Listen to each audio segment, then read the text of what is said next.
Sure, for sure. All right, group, if you guys have a question, please use the raise hand function and we will we'll get that going here shortly. And our first question comes from Andrew Jones. So go ahead, Andrew. Hey, Day. Last year, you were kind of thrust into some action against Duke and Virginia. That time, I remember Coach Bateman talking about how they had to coach you up and get you ready, and you ended up playing well. You kind of faced a similar situation here this last week where you hadn't played a whole lot and you got the start against NC State. Can you kind of tell us how you mentally are able to go from one role to an extreme different role and able to handle it on the field the way you have these last 2 years? I wouldn't necessarily say I switched roles.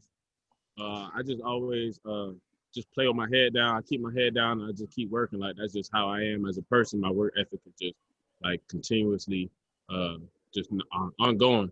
So I wouldn't say I just switched roles or anything, but I say I had to step up. We do the same thing in practice as a starter, so it wasn't really nothing new to me. But when I got in and like bringing it into the game, it was really refreshing and like reassuring for me. So that's what. How much more do you enjoy game film when you're out on the field for 60-something snaps as opposed to not? I don't know. I'm probably more critiquing myself, but like when I'm not playing, I feel like I can learn a lot from watching the other corners. So that's what I've recently been doing.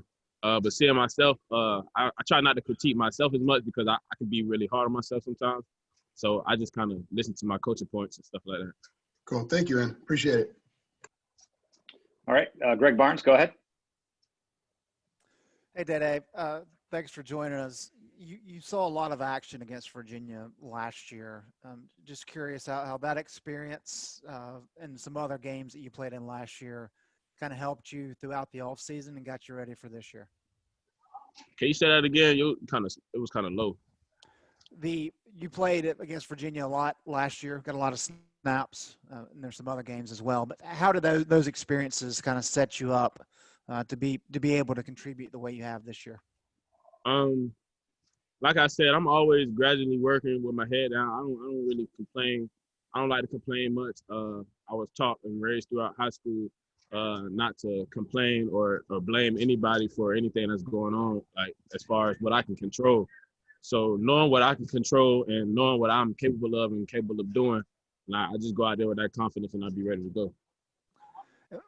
We talked to Jay Bateman about this last week, but what is the challenge of defending a running quarterback and how difficult can that be?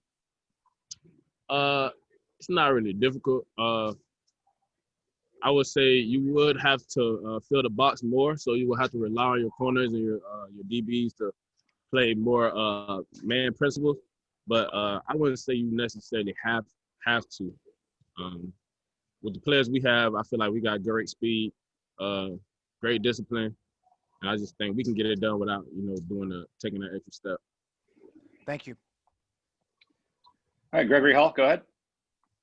Hey, Day.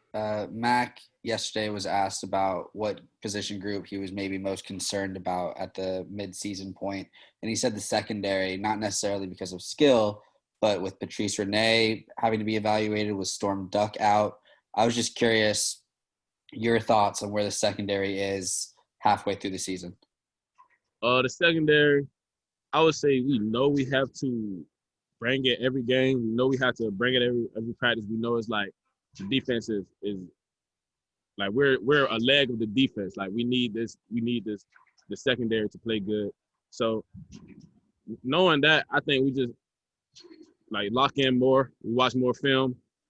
Practice is more like focused, and we just try to get a better understanding of our plays before, we don't want to go out there and make no mistakes or like blow a coverage or something like that. So we just lock in. Where do you think you guys need to improve? As far as improvement, I'll say our discipline. A lot of times we try to look for the quarterback and look for the ball to be thrown because we try to make plays.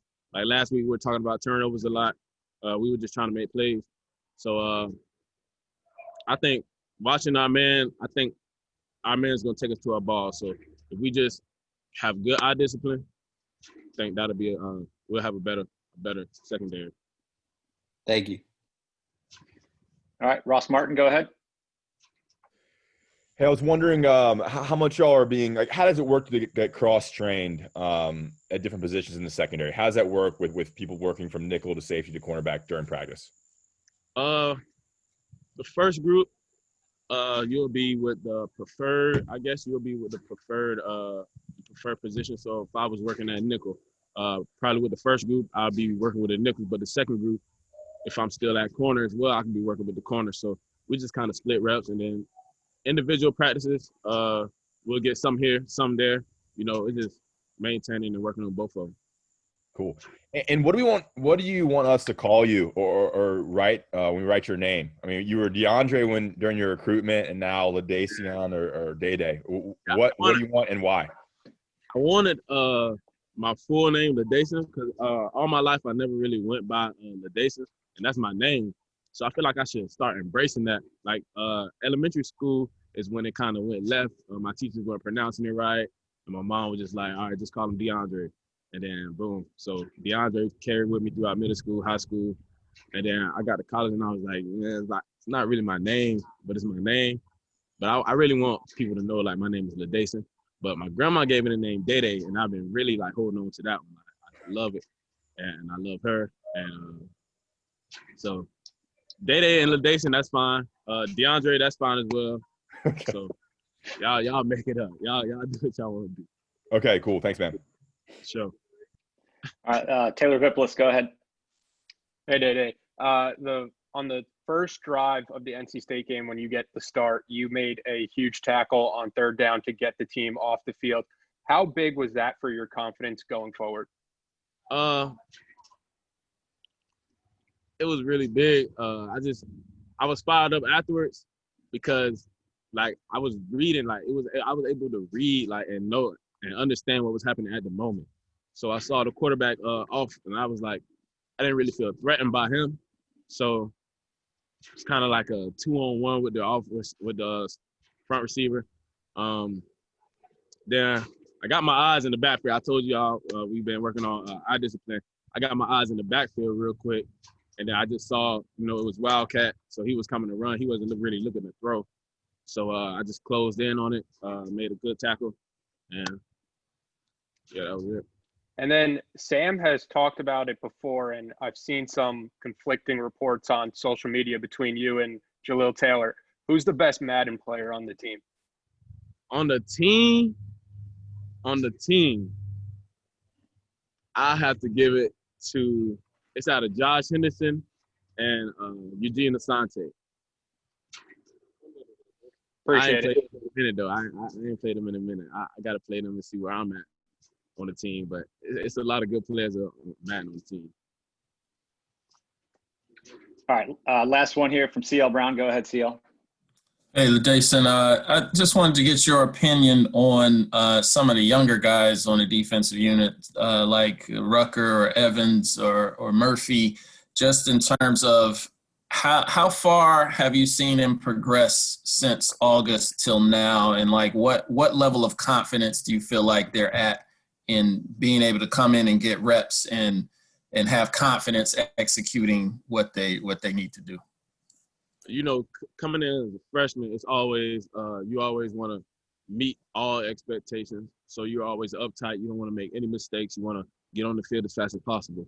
I feel like they just been learning and really soaking in what the older guys have been teaching them and what the coaches have been teaching them. So when it comes down to their opportunity, I feel like they're ready to go. Like there's nothing to be scared of, nothing to be worried about. Like we already soaked in all the information that we can take in. We learn from the older guys. We learn from the vets. So let's just go out and do what they said and see how it goes. All right, and I forgot who I asked, but this was back like at the end of the fall camp when I asked about the best trash talkers on the team, or at least in the secondary versus receivers kind of battle, and your name came up. What's your mentality? What's your philosophy in finding stuff to say to kind of get under somebody's skin? Well, I'm from Florida. Growing up, high school, like it was always like just rowdied up, playing around, you know, just funny, a lot of funny guys around me. So when I'm out there, it's like I don't mean it personal, but I want you to feel some type of way. Like I want you to get a little mad and get off your game. I want you to, you know what I'm saying? So, cause I know my receivers, they gonna go out there, they gonna do their thing. I don't really talk too much when I'm on the field. It's more when I'm off the field. Cause I know my receivers gonna do their thing, and I know how DB mind work. So I'm trying to get the DBs off their game a little bit, and I feel like it's low key been working.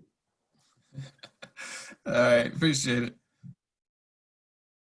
All right. Thanks for your time today.